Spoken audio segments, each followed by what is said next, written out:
سلام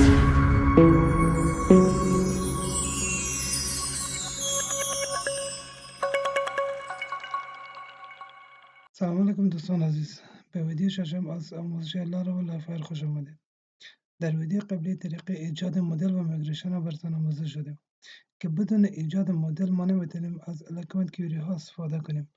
اگر از الکمنت کیوری ها استفاده نکنیم میتونیم از کیوری بلدر استفاده کنیم که تقریبا مشابه به اسکیول کیوری ها می باشد. اما چون ما میخوایم از کیوری های استاندارد لاراول استفاده کنیم پس از الکمنت کیوری استفاده میکنیم. حالا چون مدل با میگریشن ما ایجاد شده و همین میگریشن خود ما اجرا کردیم که تیبل ما در خود دیتابیس لایفایر پرکتیس ایجاد شد به نام آیتمز و هم کالمایش است و حالا میخوایم که یک کامپوننت دیگه جور کنیم تا بتونیم پروسه کرده شروع کنیم. میایم در قسمت در ترمینال نوشته میکنیم php artisan make لایفایر. بخاطر ایجاد کامپوننت های لایفایر از make لایفایر استفاده میکنیم. چون این مدل ما به نام آیتم است خیلی ما یک کامپوننت یا لایفایر کامپوننت به نام آیتمز ایجاد میکنیم. آیتمز انتر میزنیم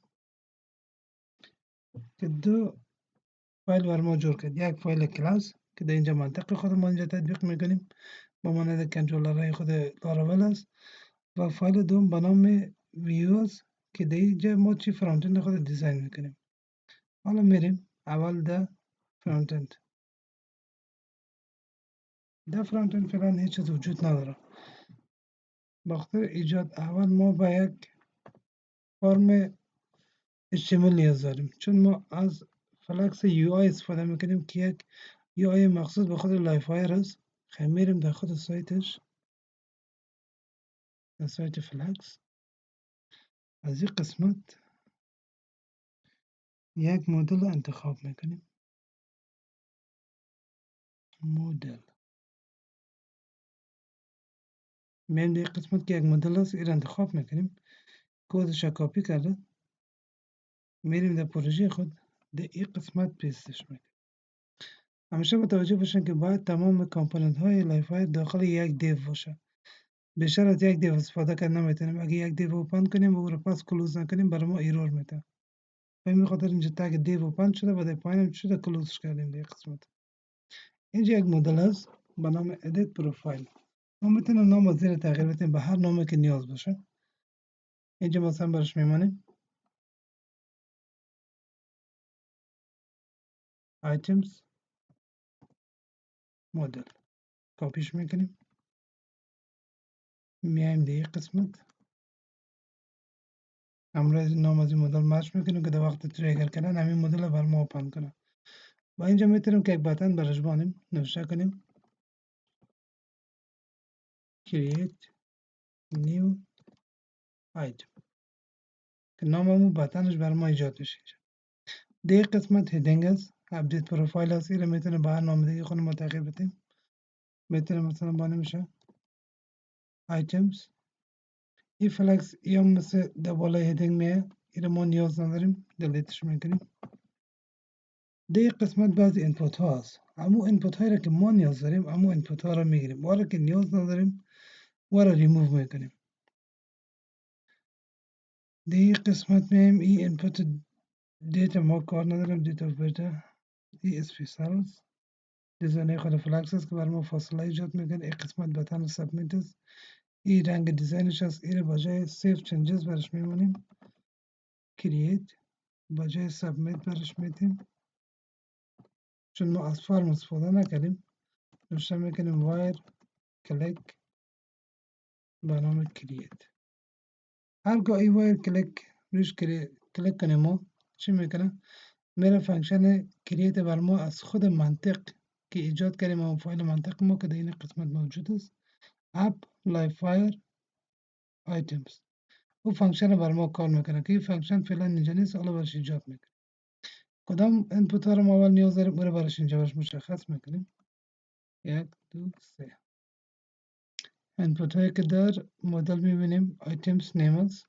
یک میریم آیتمز نیم این قسمت پلیس هولدرش هم برش میدیم آیتمز تایپ یک قسمت میرم برش پیست میکنیم. آیتمز پرایس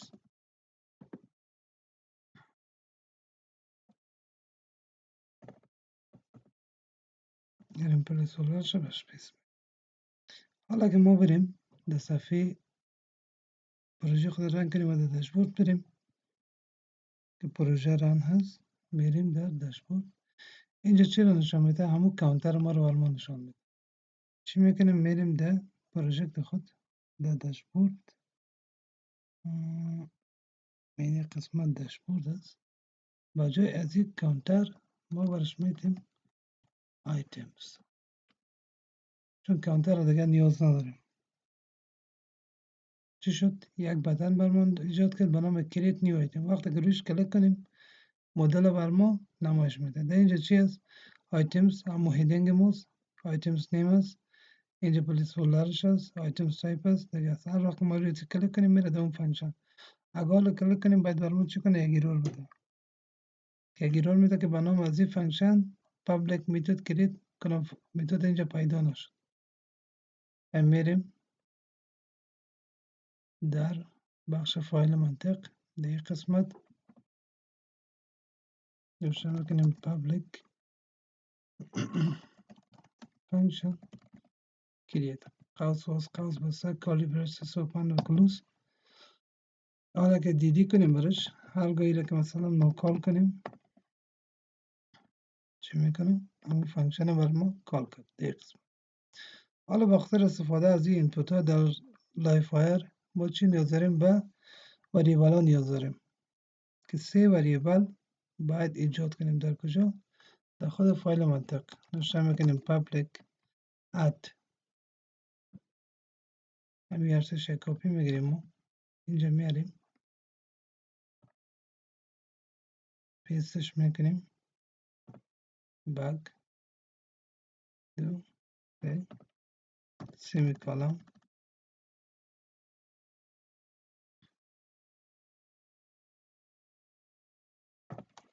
نوشته میکنیم public $.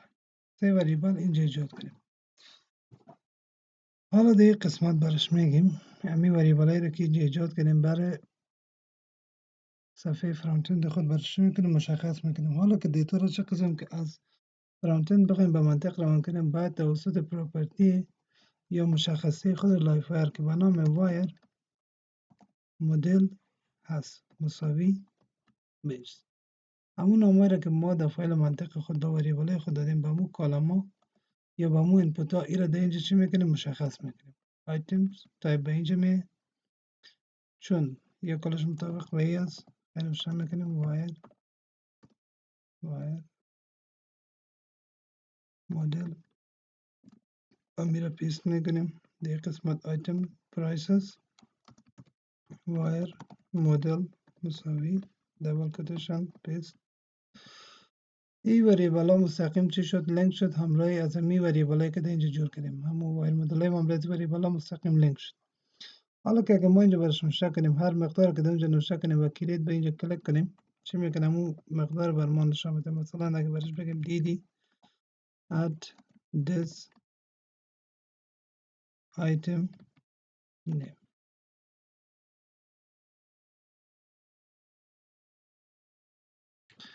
حالا که اگه ما در اینجا مثلا یک چیز نوشته کنیم باید کریت بگیم چی میکنم؟ همه رو بر ما نمایش میده. چرا کار نکرد؟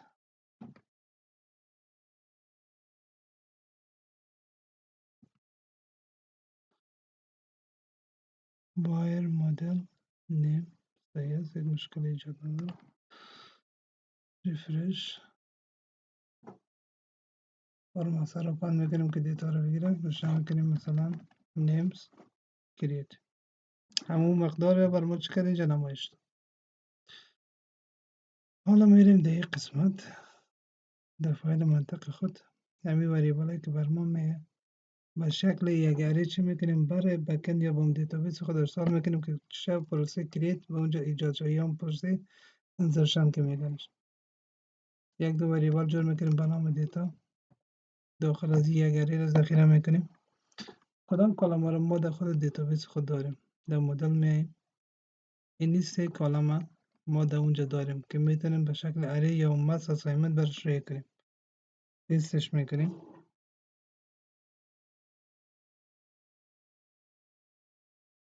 در قسمت میاییم نوشته میکنیم add this item name. این به این معناست که وقتی که ما میخوایم دیتا رو به یه آیتم نیم روان کنیم، برو امی دیتا رو از این وریبل توسط add this بر ما بگی و بر از این چکو مشخصش کو و در دیتابیس بر ما چکو ذخیرش کو. add this item type, add this item price، سمیکولم بسته میکنیم. این چی شد؟ اره ما. یعنی به خاطر که ما بتونیم این دیتا رو در دیتابیس رو کنیم، براتون گفته بودیم که از eloquent query ها استفاده میکنیم و eloquent query ها نیاز به مدل داره. پس اول باید مدل خود در فایل منطق چه کنیم؟ امپورت کنیم use app یعنی که برو استفاده که از این فولدر اپ، اینی قسمت که هست، باز برو در فولدر مدلز که فولدر مدل ذهنی قسمت است، باز از اون چه که از فایل آیتم بر من استفاده کن، یعنی شد فایل آیتم. و حالا اگه بریم به اینجا نوشته کنیم آیتم دبل کالم، برش نوشته میکنیم کرییت، چون کرییت ما یک اره میپذیره و ما اره را قبل در قسمت ایجاد کردیم. اگر ایجاد نکنیم مجبور هستیم که این همین دیتایی که در اینجا انداختیم برش ایره مستقیم در اینجا برش مشخص کنیم به این طریقه، چون حالا وقتی که سهولت کار باشه و خانه بهتری داشته باشه خیلی اره را بیرون از کریت ما ایجاد میکنیم. فقط اینجا برش نوشته میکنیم بعد میگم دلار ساین دیتا سیو برش میگیم. حالا اگه بریم در فرم خود، در فرق ریفرش میکنیم، فرم خود اوپن میکنیم، نوشته میکنیم که آیتم ما چی است؟ لپتاپ. تایپش چی است؟ کامپیوتر. قیمتش چند است؟ 25000. کرییت میگیم. همین چی شد؟ حالا بر ما ایجاد شده. اگر در قسمت بریم هیچ معلومات فعلا نیست. اگر ریفرشش کنیم میبینیم که لپتاپ، تایپش کامپیوتر، قیمتش 25000 یا 2500 که آمده فکر ما نشده و در قسمت کرییت در کدام تاریخ ایجاد شده. حتی ثانیه و دقیقهش هم اینجا بر ما ذخیره میکنه. 21 و 9 دقیقه و 24 ثانیه بر ما ذخیره شد. اپدیت ادش هم اینجا ذخیره میشه. هرگاه که دیگه کنم تغییرات توسط فانکشن اپدیت بیاریم، تنها این همین تاریخ اپدیت تغییر میکنه، باز او وقت کرییت اد چی میکنه؟ تغییر نمیکنه. و ما میتونیم این مدل خود